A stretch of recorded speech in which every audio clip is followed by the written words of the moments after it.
Okay, people, I went out and got me a job 2 weeks ago. And in order for me to get paid, I have to go open me a bank account and have direct deposit. Well, I went to the bank and I had to have two proofs of ID, two forms of proof of who I was. I had to have two forms of proof of address.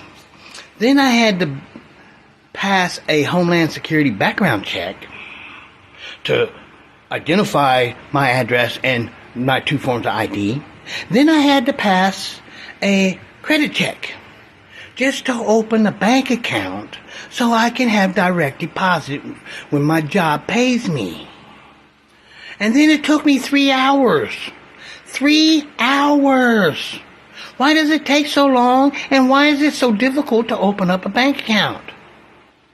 I mean, damn, it's just a bank account. It's only money. But wow.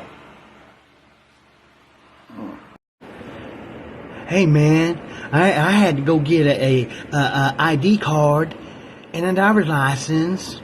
Well, you gotta have both for the same ones, you know. So in order for me to go get my bank account, I gotta have a proof of ID. In order for to have proof of ID, I gotta have two proofs of ID saying who I am before I can even get an ID. Then, I had to have two forms of proof of my address. So there's 4 pieces of identity right there that I had to prove who I was and where I lived just to get an ID, state ID card.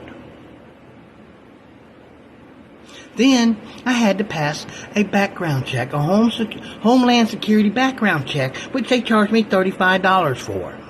And from my understanding, I have to pay that every time I renew my ID card or my driver's license. Now, why do I have to pay for that fee when I already have proof right here in my hand? My ID card is proof that I passed the Homeland Security background check. And it's proof of my payment because I had to pay in order to get the background check, and this ID, this state ID, is proof that I did both. So why do I have to pay this again? But anyway, let's get back to the original thing here, man. I had to have two forms of ID to prove who I was. I had to have two forms of address identification to prove where I lived. And then I had to pass a Homeland Security background check. Then, now if I go take my driver's license, I got to pay for all this stuff again. Plus, I got to pass a written test to prove that I understand the laws of driving and prove that I'm competent to have a driver's license before I can go and do a driver's test. So let's count that again. There's 2 forms of proof of identity, 2 forms of address proof, Homeland Security background check,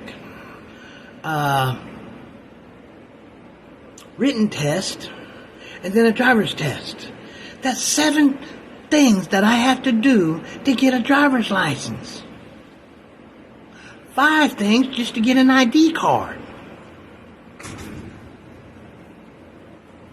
But hey, I got it. I got it. Yes, I did. I got them. Yeah, man, I went out a couple of weeks ago, a couple months ago, and I bought me a AK-47 and a AR-15. And you know, I didn't have to pass no background check. I didn't have to pass no proof of identity, no proof of address. I didn't have to prove nothing. I didn't have to show no ID. I walked in, I told the guy, I said, I want that, I want that. I bought 400 rounds of ammo. I bought 4 clips that hold 100 rounds each. I even bought me a ballistic bulletproof vest. And you know, I never had to show no form of ID.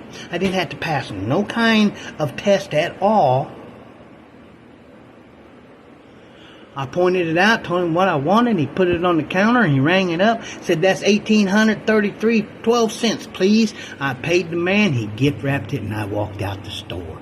I didn't have to prove who I was. I didn't have to prove where I lived. I didn't even have to pass a common sense gun law test. And you know what's the kicker, people? Is I'm a felon. I have a felony from 30 years ago. And I was able to buy 2 machine guns, bulletproof vest, and 400 rounds of ammo, plus 4 clips to hold the 400 rounds of ammo, 200 rounds for each gun. And I didn't have to prove who I was. I didn't have no answers of any kind. I just pointed. He rang it up. I paid for it in cash, and I walked out with my assault weapons. Now, you know what? I can use these guns in any kind of way I want, and they can't be traced back to me because I didn't have to register them. But ain't that something? I gotta register, 2 forms of ID, proof of address, 2 forms, pass background check, driver's test, and a written test before I can get my driver's license. Plus, I had to have 2 forms of ID, 2 forms of address, background check, Homeland Security, and a credit check to open up a bank account. But I'm able to go buy guns that I can kill 400 people in a matter of 2 seconds or 2 minutes or less, and I didn't have to prove nothing, and I walked out the door with my purchase the same day. Now, ain't this great country we live in? I mean, it's just fantastic, ain't it? That's what I thought too. Oh boy, are we in trouble. I'm coming for you, people. I'm coming.